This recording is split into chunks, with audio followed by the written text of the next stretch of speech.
then this should come as no surprise. Don't anticipate emotions from me in this deal, darling. Falling in love, experiencing any form of sentiment, or the like, it's not in my plans. You can neither expect nor request that from me. However, what you can be assured of is my promise of respect. I'm prepared to respect you as my wife if you, in turn, respect me as your husband and the head of the family. Rising from her seat, Mrs. Kim, her dress delicately held, approached Taehyung. Filled with doubt and hesitation, she extended her hands, taking charge of tying his tie herself. "Respect from you is the only thing I ask for, sir," she whispered, skillfully managing the knot and tucking the tie's end into his fastened jacket. "And I will appreciate you as my husband. I promise to do everything not to disappoint you in this marriage." A subtle smile played at the corners of Taehyung's lips. Using a few fingers to lift her chin, he guided her gaze from bottom to top through the reflection. "See how wonderful it is when we understand each other, my love. And now, let's go. I can't wait for you to publicly declare your vows and relinquish your name for mine." Nervously licking her lips, she nodded hesitantly. "For me, it's an honor to marry a man like you, Mr. Kim." Taehyung gently adjusted a strand of hair that had fallen out of her hairstyle. "Now, dear, it's time to drop Mr. Kim. In 15 minutes, you'll become Mrs. Kim. Carry this name with pride and know your status. Here, in the States, my family holds more influence than your father does in Korean politics." "I know, sir," she nodded again, avoiding his gaze. "And my family is immensely happy that you decided to take me as your wife." Taehyung touched her chin again, lifting her face. "From now on, never look down, my love. You're a Kim. So look at this world as a Taehyung, knowing where your place truly is," he advised with a smirk, shaking his head. "God, I still have a lot to teach you. But all of that can wait. Now, let's go. Guests and the priest have probably been waiting for us. It's time to officially welcome you into this family." Mrs. Kim swallows, lifting her head with a confident gaze, looking at her husband, trying to push unwanted memories out of her mind. "I don't care about what you feel for him, Taehyung. As long as you respect me, as you once promised. As long as some boy doesn't become more important to you than I am. And as your wife, I'm sure I have the right to eliminate a threat that could destroy my marriage." "Eliminate?" Taehyung can't contain his chuckle, raising an eyebrow. "And what will you do, my love? Tell me, I'm dying of curiosity." "You want to know what I'll do?" Mrs. Kim chuckles in return, starting to pace around the office as if genuinely interested in the trinkets she's currently examining, continuing the conversation with him. "Well, my dear husband, perhaps you've completely forgotten that I'm a good lawyer. Restraining Jungkook from approaching our family won't be a problem for me." She pauses, ceasing to inspect a statuette on the shelf and glancing at her husband. "Moreover, it will take me no more than 2 hours. From the moment I sit down at my desk to the moment the restriction takes effect. Don't think I'm a complete idiot, Mrs. Kim. I know how these procedures go. Well, you also know how many good acquaintances I have in court who owe me a lot of favors. I can easily prohibit Jungkook from approaching you, and your boy, believe me, will go bankrupt paying fines every time he wants to kneel in front of you. And are you so sure that I won't contest such a piece of paper? You're not just underestimating me, Mrs. Kim. You're insulting me with such assumptions." "Yes, but think about it. First, Jungkook will have to deal with suddenly being served a restraining order, and then I'll buy him from you, Mrs. Kim smirks. By him? Mrs. Kim, your sense of humor is truly lacking today. Yes, but think again. All these inexplicable feelings you have for this pup and everything else, it's all been done before. But will Jungkook stay with you if I pay him to leave? As if I couldn't pay Jungkook more to stay. Of course, you can, Mrs. Kim grins. But the question is different, dear. If Jungkook is faced with the choice of money and getting rid of you, are you sure he'll choose you? She looks at her husband expectantly, already sensing their own superiority when Taehyung doesn't immediately respond. When he freezes, staring at her intently. Mrs. Kim is sure that something shifted in her husband's cold heart just now, and she'd be lying if she said she didn't aim for this after everything she heard from him. It's all temporary, Mr. Kim. Jungkook always reminds him when they're together. Always talking about how this will end. Now, with Taehyung knowing what it's like to spend just one day without him, how can he be prepared to spend all the other days without Jungkook? How can he be ready for someone to take Jungkook out of his life? But his wife, in the meantime, moves closer, suddenly grasping his throat with long fingers and stretching the thin skin with the sharp tips of her nails. I can ruin your life if I want to, Taehyung. And yes, maybe you're right. Maybe I'll have nothing left but my own business, but dare to break the promise you gave me on our wedding day. Make me feel that you no longer respect me as your wife, and I'll do it. I'll lose everything, but I'll make you an unhappy man. I'll do things you're sure I'd never dare to do. So, damn it, you better be careful with everything you do and say to me. Be sure. I'll easily lose everything to make you suffer if I have to. Taehyung laughs, gripping her wrist just as she did 5 minutes ago, attempting to free herself from his grasp. The only difference is that causing Taehyung physical pain is much more challenging for her. Therefore, he effortlessly removes her hand from his throat, continuing to laugh, and shakes his head in disappointment.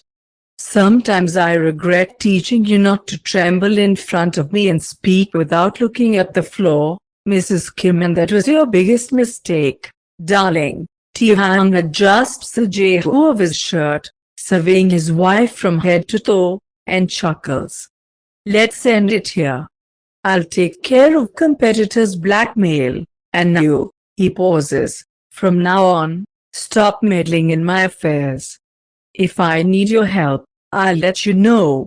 Meanwhile, focus on your life and don't force me to stick my nose into it. Because it's still unclear who will regret it more. Taehyung, now leave my office. Taehyung ignores her, returning to his desk and sinking into the chair. The woman stands opposite him, folding her arms across her chest. We still have things to discuss. No. Yes. And what else do you want to discuss? Our plans for tomorrow, she begins, her tone cutting through the air with a hint of irritation, and Taehyung skeptically snorts, barely lifting his gaze from the documents scattered across his desk. Reception, Taehyung. The Christmas reception. We've accepted the invitation, and we need to discuss it. Taehyung looks up, his green eyes meeting hers briefly before returning to the paperwork. My assistant will provide you with all the details once I make a decision regarding this event. Now, please, leave my office. She lets out an exasperated sigh, her frustration evident as she reaches for her purse on the table. You're making a mistake, Taehyung. Time and time again, you're making a mistake by falling for that pup. And don't say I didn't warn you when you start seeing the consequences of your actions. As the door clicks shut behind her, the lingering echo of her departing footsteps, punctuated by the staccato rhythm of her heels, reverberates in the now empty room. The ambience is thick with the aftermath of their terse exchange. Taehyung, feeling the weight of the situation, tosses the scattered documents back onto the table with a frustrated gesture. Leaning back in his chair, he exhales a noisy sigh, his green eyes fixed on some distant point. The room, adorned with the trappings of wealth and power, seems to close in on him. It's a stark contrast to the chaos within, his reputation teetering on the edge, his marriage strained, and his once sturdy business now vulnerable.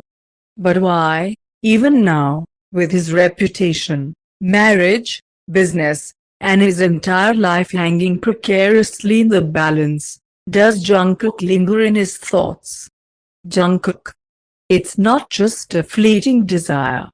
It's a yearning. Taehyung needs Jungkook. The ache for his presence, the solace he provides, pierces through the tumult of Taehyung's complicated life. The tumult that, for a moment, seems to subside in the face of the undeniable truth: he needs Jungkook.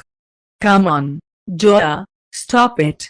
Jungkook laughs, covering his stomach with his hands, and his younger sister once again lunges at him with another attempt to tickle. Joya. The loud laughter of both siblings fills the small living room, and, seizing the moment, Jungkook suddenly wraps his arms around the girl, holding her tightly against him and falling onto his back.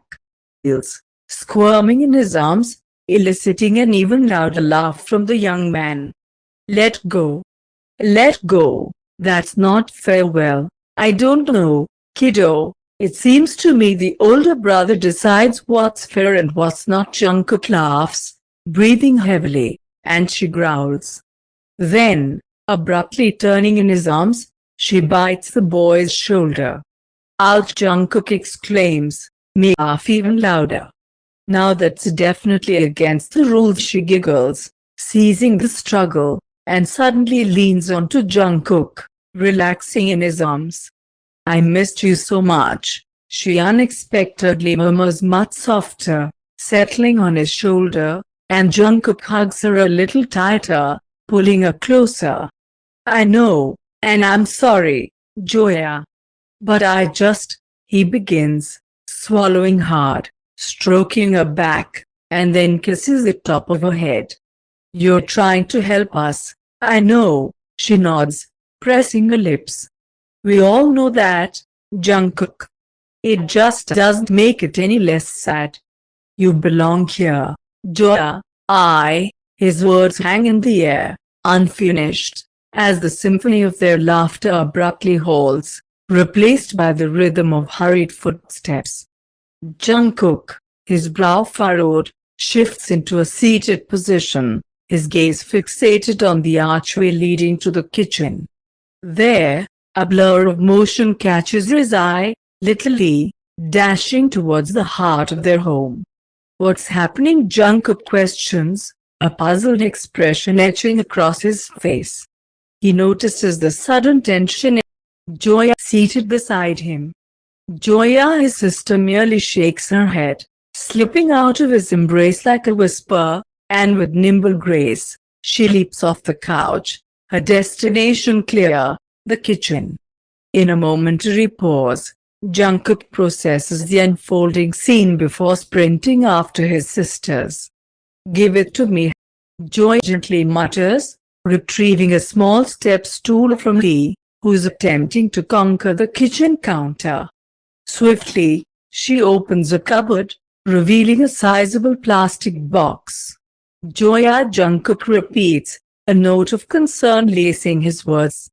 Yet, Joy remains impervious to his inquiry, whisking the box away as she hastens out of the kitchen. Taking a beat, Jungkook is about to decipher the situation when little Lee seizes his attention. Help, she implores, tugging at his pants. She hands him a glass, her tiny finger pointing to a water bottle teasingly out of reach on the counter. Jungkook nods in bewilderment, taking the glass and filling it with water. Before he can grasp the full picture, Lee grabs his hand with evident resolution and pulls him towards the same destination that swallowed her sister only moments ago. "Sweetheart, please, you have to explain to me," Jungkook says anxiously, hastily following his little sister.